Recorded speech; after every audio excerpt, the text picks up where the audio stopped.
This is going to be very tough.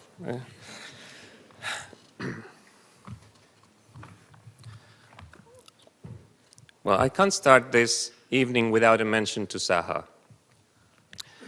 When we got the news last week, we just couldn't believe it. Or maybe we didn't want to believe it. As Rafael Iglesias, an Argentinian architect that also died too early of a heart attack last year, said once, "It is always very sad when a person that still has a lot to offer dies prematurely." So from here, we send our condolences to her relatives, friends, and colleagues. Zaha received the prize in 2004 for her great contribution to architecture. Her work, as well as the work of the other laureates, many of them here in this room, is celebrated by the prize as the highest level that architecture has been able to achieve. The sum of their work builds an incredible body of knowledge that I, as a student, only dreamt, and I'm not saying even to produce, only dreamt from a distant Chile just to even experience in person. At the time, we only studied architecture in Chile looking at pictures and photographs. Pritzker prizes for us in the mid-80s were not architects, were myths. That's why I didn't see this prize coming at all, not for a second. And it's as Tom said, that Saturday morning, I was trying to finish something. I never work on weekends. So my normal response would have been not to answer to the text message by Martha, "I need to talk to you about the Biennale." I would have waited until the next Monday. But since I was already, and this is the thing, working on something for the Biennale, I wanted to get rid of, so to be able to enjoy the weekend with the girls that were already playing around. I text back and said, "Okay, let's talk now." And she said, "Well, hi Alejandro, I have 3 questions about the Biennale." Okay. Would you accept to be the 2016 Pritzker Prize laureate?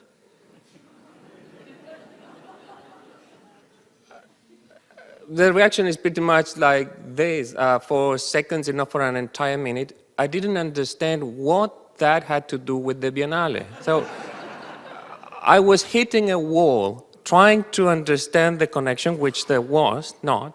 And so when I began to process the thing, I began to cry. There's just too much emotion. And that's the only thing I still can't say. I mean, I'm speechless because I'm thoughtless. I just can't feel the thing. I can't think about the thing. So from that moment on, yeah, I went up to wake up my wife, and I said, "Me gané el Pritzker." And for an hour, maybe, we couldn't react. We were just like this, paralyzed. And to tell the truth, I still can't today. But as days have passed, my feelings began to evolve in 3 different directions. When looking backwards, gratitude. When looking into the future, as Tom said, freedom. And when in the present, just pure joy and happiness. So I thought a lot about the fact that the ceremony is at the UN. What a great place to deliver a message about how architecture can correct inequalities and improve people's quality of life.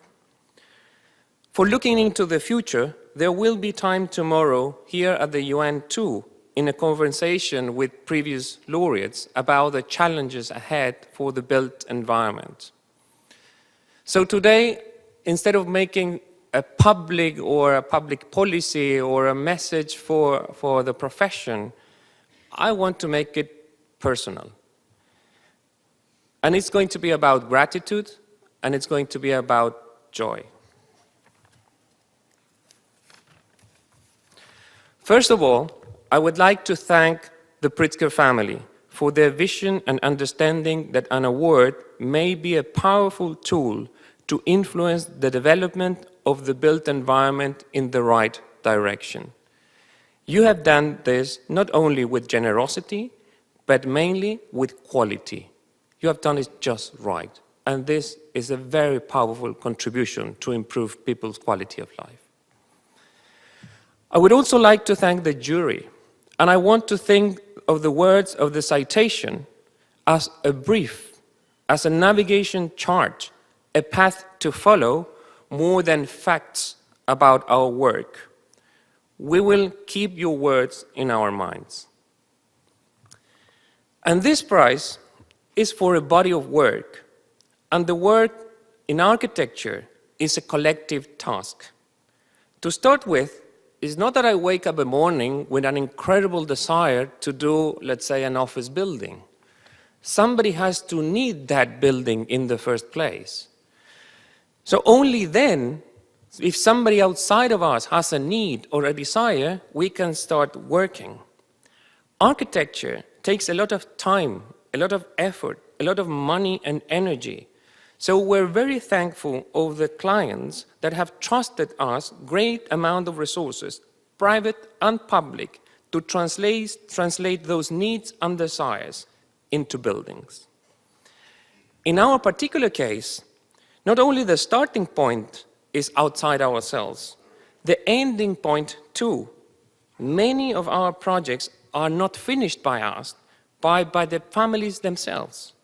So we're really thankful of those families that have completed and added their resources, ideas, and dreams to the walls and roofs that we have set only as a frame. Architecture is about a lot of disciplines coming together, concurring with their knowledge and expertise to get a building built. I would not know how to do it on my own, and yet an architect has to be able to discriminate which of the approaches is better than the other. Goodwill and professional flexibility is crucial to negotiate all the forces pulling in opposite directions in a single building. But in addition, we architects do not build our projects with our own hands. We rely on the skills of many crafts, but even more on the physical strength of workers. To all of them that resist tough work on the construction site, we're very grateful as well. In our particular case at Elemental, projects and ideas, solutions and visions only appear while thinking out loud in group. It is a team creative process. This is not just a saying or a politically correct statement. It's a fact. That is why I believe the partners of Elemental are as winners as I am of this prize. So I would like to ask to stand up Gonzalo Arteaga, Juan Ignacio Cerda,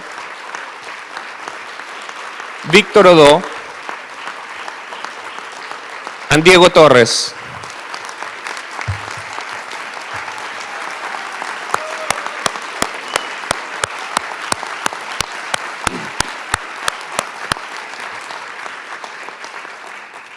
Each of them is brilliant and could have had their own practice, but chose to stay at Elemental.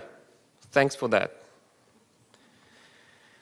When we went through hard times, choosing staying was not evident at all. It meant a decision that involved each of your families. So I want to acknowledge the importance of wives and spouses to have supported our work. Andrea, Isa, Ale, and Sole.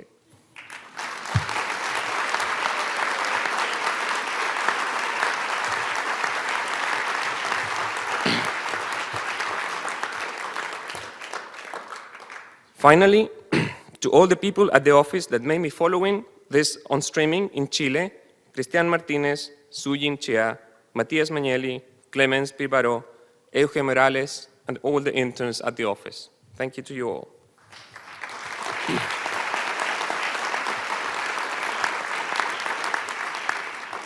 Some of our projects require a dedication and a level of innovation that the market and governments are not willing nor prepared to support.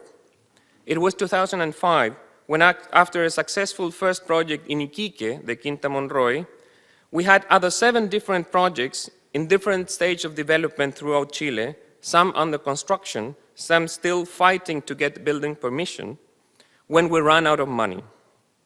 For a year, we had to work for free because we couldn't abandon the families halfway in the process. We had very little to show and even less proofs that we will succeed. That is why we are so thankful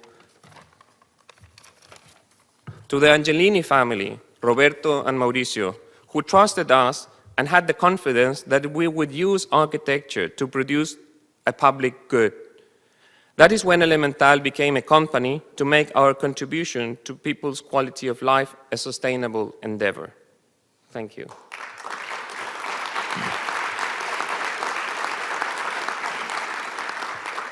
Those who had the idea to contact them were Jorge Bunster, Arturo Nato, and Alejandro Horman, the last 2 here in the room and in our board still today. They still contribute with brains and strategies on financial and administrative questions that I still don't understand, but that might be correct since we have never needed extra money since 2006.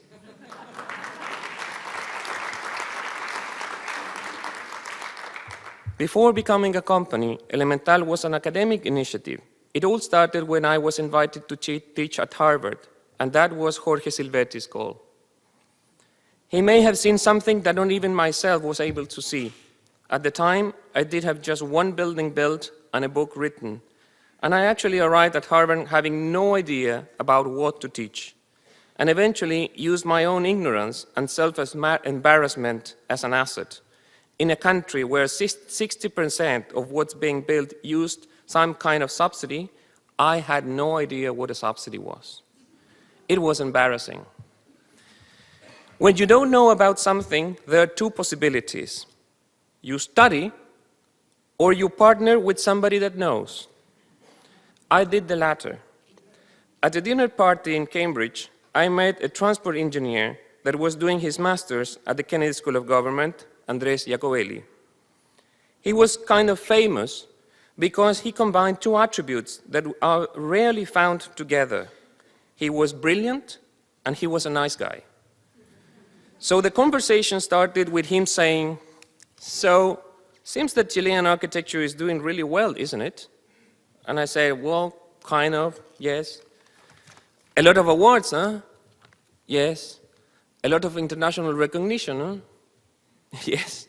And I was kind of growing in pride about an engineer acknowledging an architect. I said, "But if Chilean architecture is so good, why is social housing so bad?" That hurt. But immediately afterwards, he proposed, why don't we do something with social housing?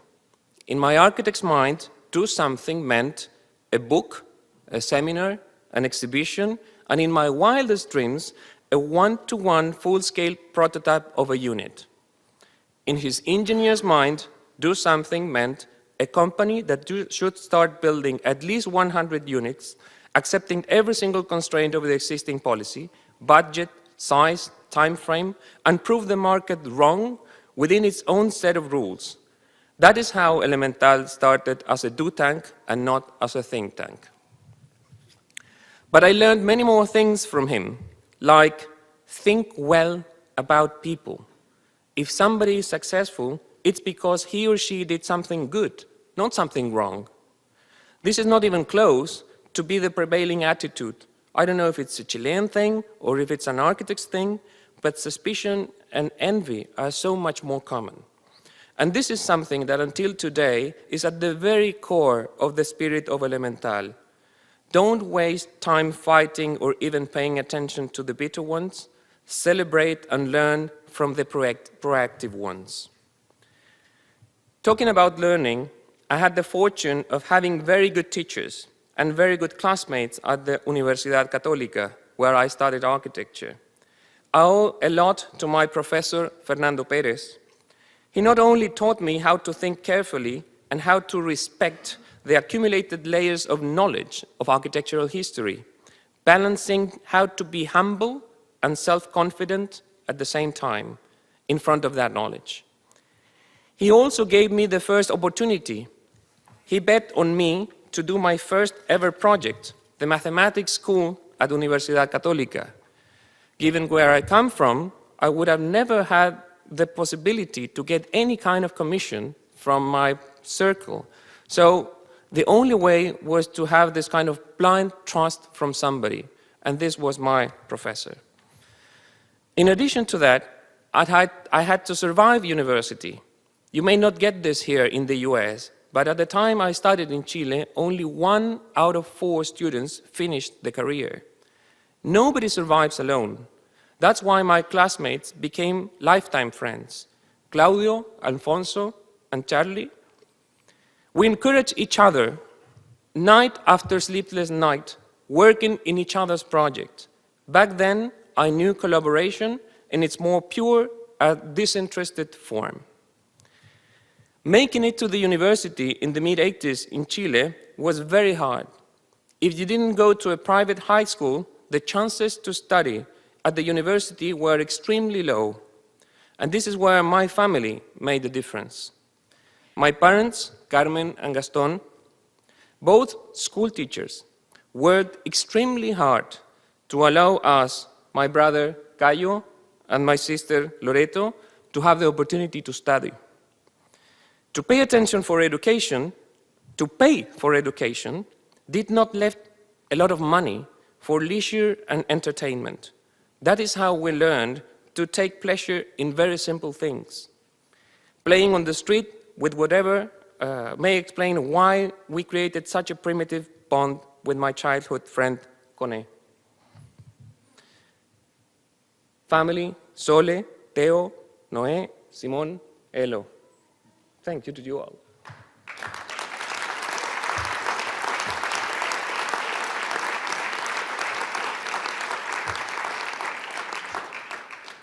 So after moving backwards, I would like to come back to present, which is almost entirely taken by my wife and my children. What I have achieved in architecture has allowed me to pay attention to the other dimensions of life. Instead of developing the professional dimension to unheard, unseen levels, I have been trying all this time just to have a balanced life.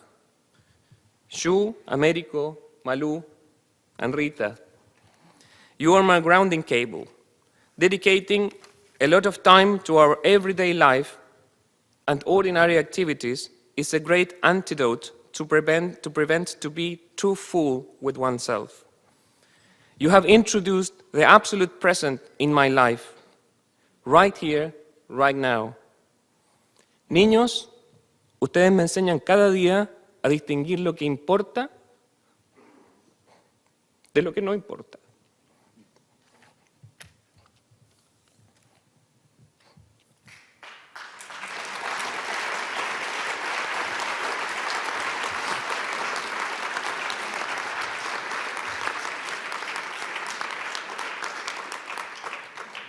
Since you were born, to distinguish what matters and what doesn't matter in life became self-explanatory. Shu, you have been generous and illuminating. If it was not for you, my life would have been poorer and less fun. You have forced me to develop. So thanks to my family, I have dedicated less time to architecture and more time to life. But to come a bit back to architecture, what we architects model is not bricks or stones or steel or wood, but life itself. Architecture is about giving form to the places where people live. It is not more complicated than that, but also not simpler than that. And life ranges from very basic needs to very deep desires, from ordinary activities to extraordinary events, from the self to the collective. So I guess that's why we should have a life in the first place. To know the subject we are trying to host, take care, and enhance is a must. Sorry for having taken so long, but I guess I was trying selfishly to make this marvelous present moment to last. Thank you very much. Gracias.